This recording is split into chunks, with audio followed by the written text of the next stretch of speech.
my name is Isabela and I'll be your host on the Remembered Corner. On these episodes, I'm going to showcase my hometown, Medicine Hat, Alberta.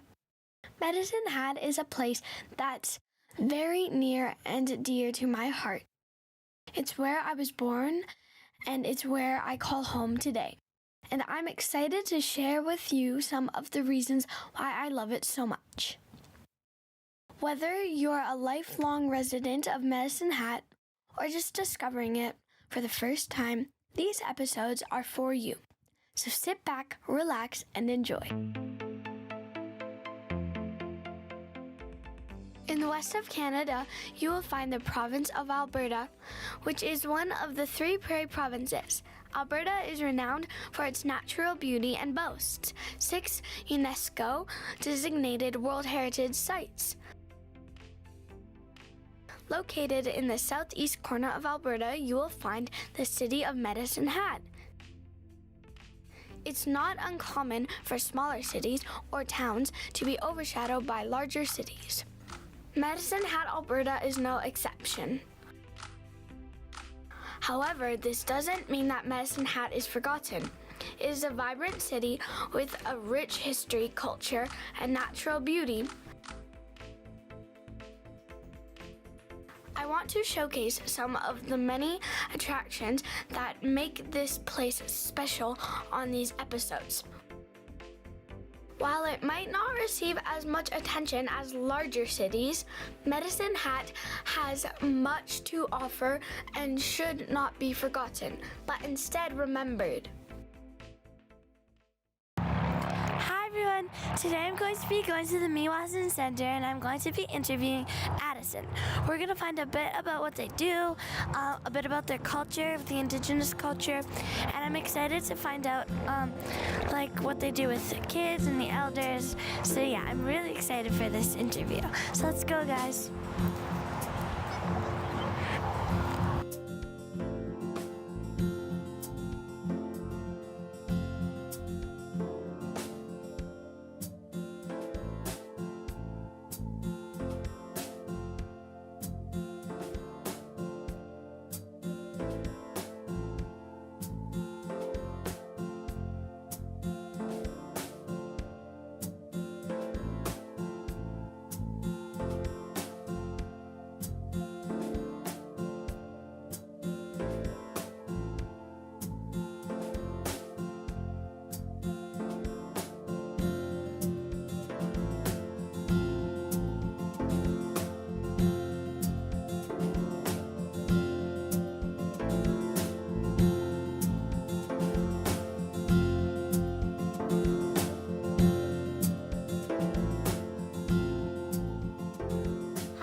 Centre and I'm going to be interviewing her. Hi, what's your name and what's your role here? Hi, my name is Addison Dehart. I'm the Youth Program Coordinator here at the Miywasin Friendship Centre. Oh, cool. So I hear the Miywasin Centre does a lot for the community. Can you tell me a bit about that? Yeah, you bet. So we serve the urban indigenous community in Medicine Hat here. So we do all sorts of things from elders programming, from youth programming, to housing, to counselor. We do a lot of things as well as bringing our culture into that to be able to serve our indigenous community in a good way. Oh, cool. So what is the Friendship Centre? So the Friendship Centre movement actually started in the mid-1950s, and they noticed a lot of indigenous people were moving into big city centres. So these Friendship Centres were set up in place to help navigate that transition for the indigenous peoples moving into the city centres. So that's what a Friendship Centre is. Oh, nice. Where are you located? We're located downtown Medicine Hat. We're at 517 3rd Street Southeast. Nice. So can you tell me a bit about the history here? Yeah, you bet. So we actually started as the Miywasin Aboriginal Society in 1996, created by Jeanette Hansen. And then we actually became a Friendship Centre in 2018. So that means we got all sorts of different funding and partnerships. But yeah, we've been here for a long time before I was even born. Oh, cool. So how long have you been working at the Miywasin Centre? I've been working at the Miywasin Centre for about 1.5 years now. Oh, nice. So how many people work here and what are some of the roles? So I believe we have about 17 paid staff right now. And like I said, they do all sorts of things. So we have elders programming, youth program, counseling, housing, landlords, parent caregiver, cultural connections. We do all sorts of things. Oh, cool. Who does the Miywasin Centre help with in Medicine Hat? So we primarily help our urban indigenous populations, our indigenous people who are living in the city and surrounding areas. Oh, nice. Do you offer services for adults and youth? Yes, we do. We offer services all the way up from 0 years old all the way up to 100 plus. Cool. Can you tell me a bit about the caregiver education program? Yeah, you bet. So the parent caregiver program works with the children 0 to 6 years old, and they do lots of family activities and sensory play outdoors to introduce or revitalize those culture connections within the family. Oh, cool. So do you offer activities for families? Yes, you bet. So parent caregiver is primarily family programming. So they'll do really cool stuff. They'll go on nature walks, do bannock over the fire, and all that is family programming. Oh, cool. So how do you help the mothers and parents connect to the roots and bring their traditions to the children? Good question. So we actually have a program called Mothers of Tradition, and that's all about parenting with the culture and how to use the culture in a good way and to bring those teaching into our parenting practices. Oh, cool. How do you help children explore and learn about their culture? So we do lots of sensory outdoor play with the little ones. That's a great way for them to learn and to be out in nature and on the land and learning their culture through that way and through sensory play. Oh, cool. And can you tell me about the reading circle? Yes, so that's actually in partnership with the Medicine Hat Public Library. We just got that started, and it's a partnership where they do a reading circle where they'll read Indigenous children's book and just really represent and immerse in the culture in that way. Oh, nice. Can you tell me a bit about the tutoring program? You bet. So that's a program that we just started now. It's on Fridays. And we do have a local tutor here that comes and helps with grades 7 to 12 with tutoring all across the board, pretty much any subject, and especially offering supports during exam season. Oh, cool. So do you help write resumes? Yes, we are looking into opening up a resume writing workshop. We're doing that in partnership with Samis Aboriginal Employment, and we're hoping to provide a workshop to help youth come in and create their resume and build those skills. Oh, cool. You had a project called Filling Our Teepees. Can you tell me a bit more about that? You bet. So we actually just finished our term of Filling Our Teepees. So we no longer run it, but we're looking to get funding to bring it back and revitalize it in a new way. But it was a youth program based on the Cree teepee pole teachings and all the values associated with that. So we brought in a lot of our cultural practices and attached them to those Cree teepee pole teachings as well. Oh, cool. So where did you do all of that? All right here at the center. Yeah, pretty much in our kitchen area that we have. We tend to do a lot of our programming in the center when we're not outside and on the land, because we do a lot of learning out on the land as well. Yeah. So what is the Medicine Wheel program? Was the Medicine Wheel program? You bet. So that's our drop-in based program. The Medicine Wheel, we look to balance ourselves spiritually, emotionally, physically, and mentally. So that's a drop-in program for youth to come in, and we do all sorts of things. So sometimes we might do a gym night for our physical component, or crafts, or a movie night, or baking cookies. We do all sorts of things. So it's just a drop-in program for all of our youth to come together in a culturally relevant environment. Oh, nice. Can you tell me about the ribbon skirt? Yes, you bet. So I actually wore my ribbon skirt today. So the ribbon skirts are it's a way for us, it's an item of clothing that's very important for us, and it represents our Indigenous identity. So my teachings with the ribbon skirt, everyone has different teachings, and that's okay. But my teachings are the reason that we wear these skirts and that we wear them long is because when we walk, the skirt touches Mother Earth, and she can feel us when we move. So that's how we connect with her. As well, when we wear them. So when you see, like this. It was kind of, so it almost forms like a teepee, because the women are the heart of the teepee. So when we stand up, that represents the teepee, and then our bodies are those poles that reach up as well. So it's representative of ourselves as Indigenous peoples. That's really You're really pretty. Hey, yeah, Yeah. so that's what they're making in there right now in the Oh, ribbon yeah. skirt workshop. Yeah, you bet. Did you make yours? I did, yes. That's why I don't look too close, because all my ribbons are wonky. It's all right. It's not about perfection. Do you help people make them? We do, yes. So we're actually running a ribbon skirt workshop right now, where they come in and we have elders in the community who are knowledge keepers and know how to make them, help our community members make them as well. Oh, cool. Do sometimes you have kids make them? Yes, you bet. We'll have families come in and do ribbon skirt and ribbon shirt workshops together. Nice. Is it disrespectful for other people in the community to make one? So again, it's all depending on someone's teachings. Everyone might have different teachings. My teachings are that I believe that as long as you're respecting the culture and you know what the ribbon skirt represents, and you wear it with honor, and you wear it in allyship with our Indigenous communities, I think it's okay for someone to wear a ribbon skirt as long as they wear it in a good way. Yeah. What other tradition workshops do you have? We do lots of different ones with community members and with the youth as well. So we'll do earring beading or beaded lanyards. We'll do drum making workshops, rattle making workshops, medicine picking workshops where we go out into the land and pick medicines. We do smudge kit making. We do all sorts of cultural workshops. Oh, nice. Do you do any dream catchers or beading?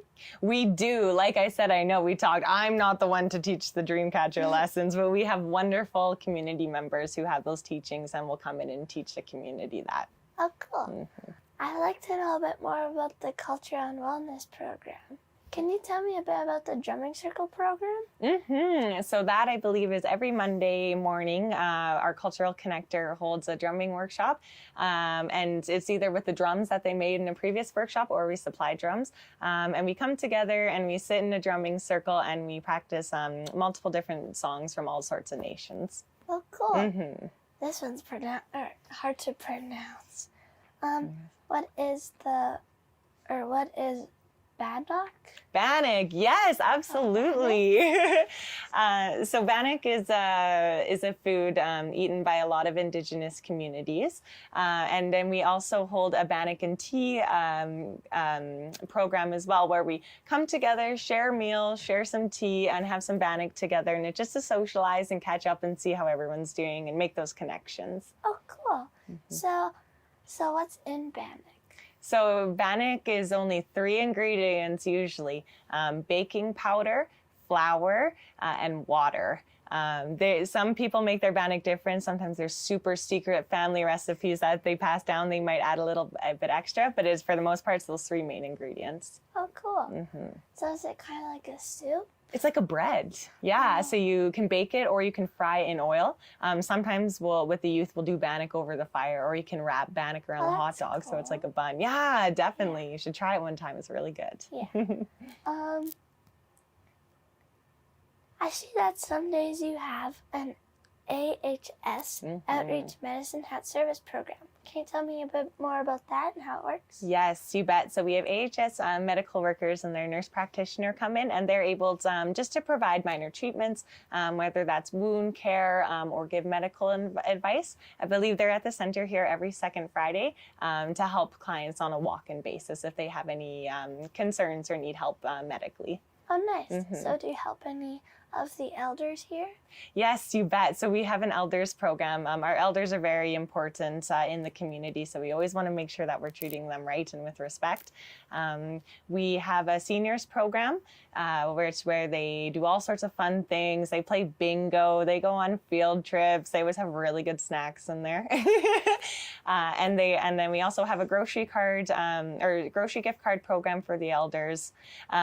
We also do elders lunch once a month, where we host our elders to come into the center, and our staff makes a wonderful meal for them, and then we serve them and eat together again as a community.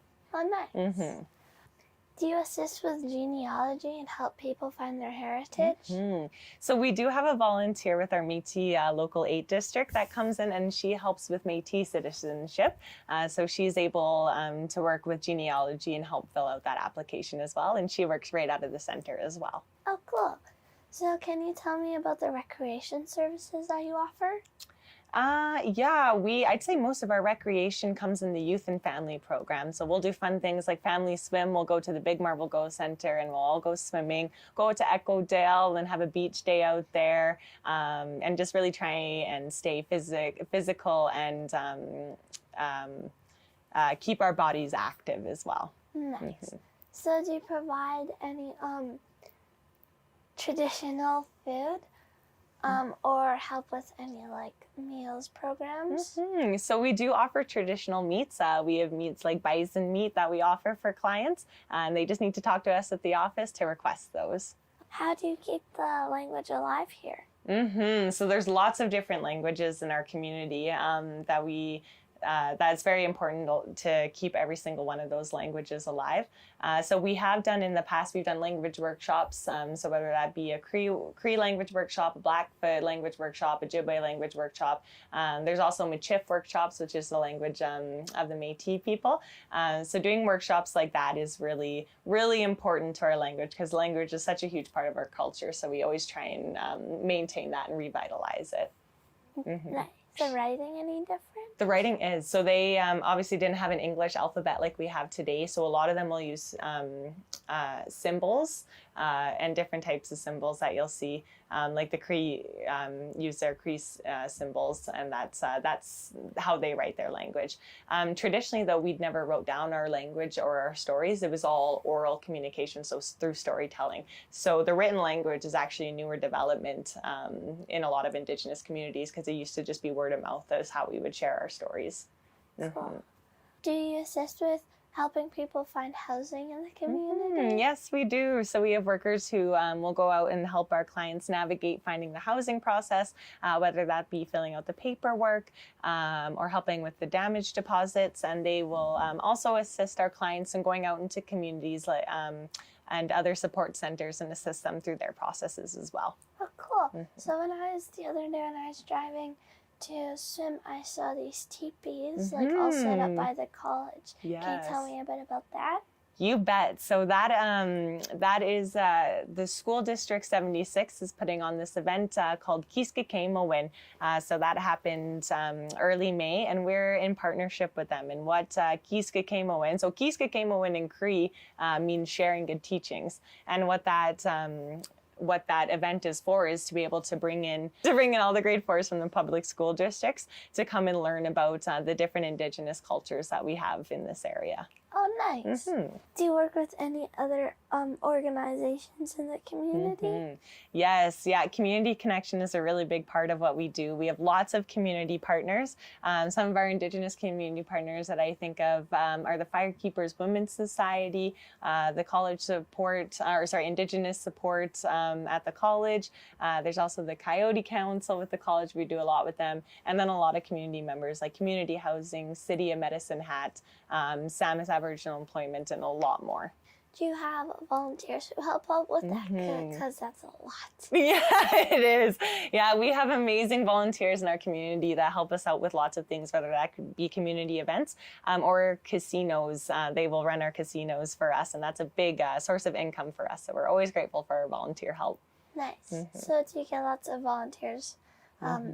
Like, how many volunteers do you get a day? Oh, it's more of by event, right? So if we have a big event, then we'll get our volunteers. Or I think we have a casino just a couple times a year, so then they'll sign up for that.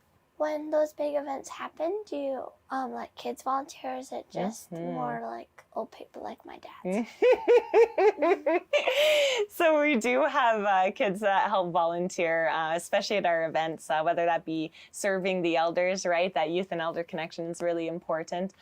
We also have youth that come up to our Hills Are Alive Cultural Festival that we have in the summer, and they help volunteer there and help run the camp and again serve our community. Oh, cool. So How do you raise money to support the Miywasin Centre? You bet. So we're a non-for-profit, which means that for us to make money, we write grants based on what we need. So if there's a program or a need in the community we see, we basically have to write like a long essay and send it off to the government or the Friendship Centre or whoever is giving off that grant. And then we basically explain why we need the money, why we think it's important. And then if they accept it, then they send that money to us for funding. Oh, cool. Do you do any fundraisers to get money too? We sometimes do fundraisers, whether we sell like our merch, so we have stickers and buttons that sometimes we will sell at events if we raise a little extra money. Yeah. How can the community get like more involved and help assist with the Miywasin Centre?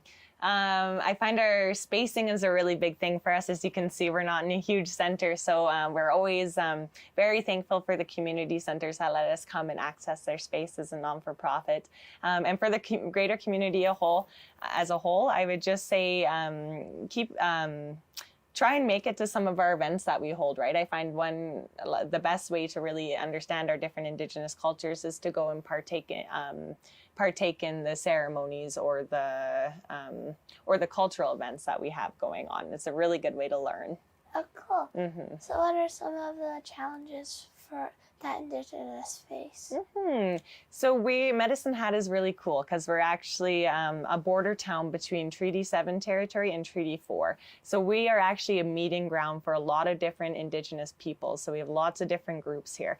But sometimes we're not like bigger city centers like Lethbridge or Calgary that are really close to the reservations and the culture there. So we don't have a lot of reservations around us like some bigger city centers. So it can be harder to access your culture when you're not living right in it. So I find we're a little isolated. So we sometimes have to bring our elders and our knowledge keepers from outside community. Nice. I never knew that Medicine Hat was on 4 and 7. Yeah, it's really cool. So this actually used to be a meeting ground for a lot of Indigenous peoples to come because it was that peaceful place to come meet in between. Really cool history. Yeah. Can you tell me about the ancestral reburial project? You bet. So there was actually remains found in the Saratoga Park area, and those remains are now at the University of Alberta. So we want to bring those ancestors home that were moved from their resting place and bring them back home in a good way and lay them to rest in what is hopefully their final resting place and do it in a really good way. And that's in partnership with the University of Alberta and the City of Medicine Hat. Yeah, that's oh, by the dog park? Yeah, I remember that. Yeah, that's it used to be a big Métis settlement. So a lot of our Métis families that are here have connections to Saratoga Park. It's a really special place. Yeah, I remember when I was little and we went to like the teepee and there were a whole bunch of shoes under the teepee. Did you do that? So I actually wasn't here for that. I actually have the book right over there that it catalogs all the shoes that we left. So that was the Miywasin Friendship Centre that put on that event, and that was in honor of the 215 children that were found at the Kamloops Residential School. So that was a really important day in the community to be able to honor those lives. Are there any upcoming like special events coming on? Yes, so we actually have our Empowered Filmmaker workshop that's coming up next week, and that's a great opportunity for our Indigenous community to be able to share their stories and have it on film and be able to use those in the future as well. And then we also have our Hills Are Alive cultural festival coming up. That was my next question. Yes, I beat you to it. So that's the Hills Are Alive Cultural Festival is a festival that we hold every year. It's up at Eagles Nest Ranch this year. And it's a cultural and music festival for our Métis culture. So we do lots of really cool things up there. There's fiddle lessons, drum making, there's mitten making, there's beading, there's different types of music lessons. So it's a weekend to appreciate the Métis culture. Oh, nice. Do you have anything planned for the National Indigenous People Day?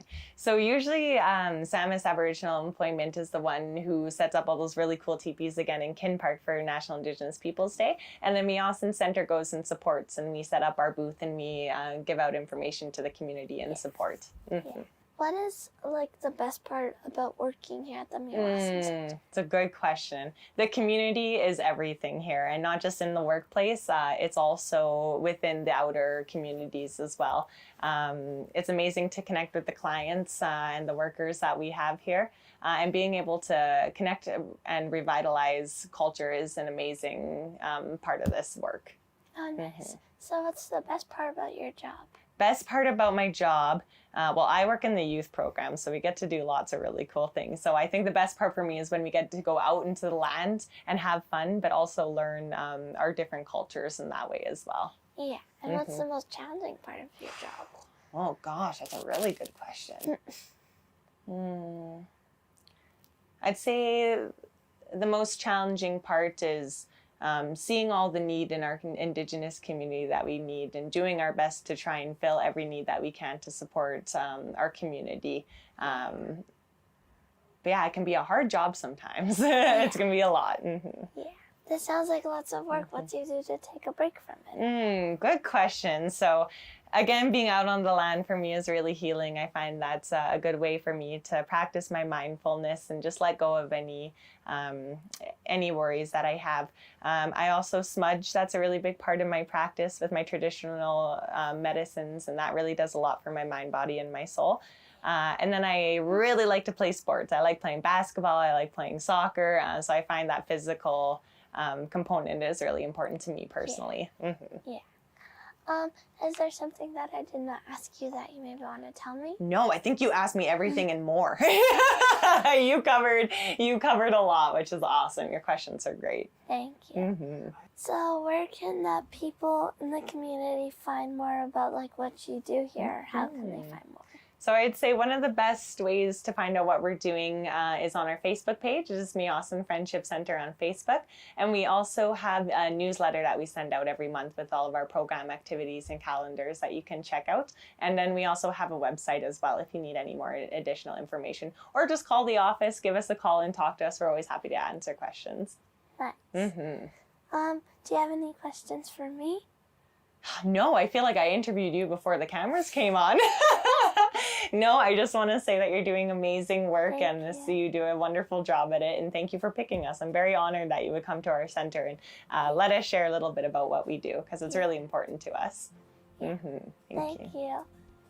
Thank you for having me. It was great to speak with you. And I'll see you guys on the next episode.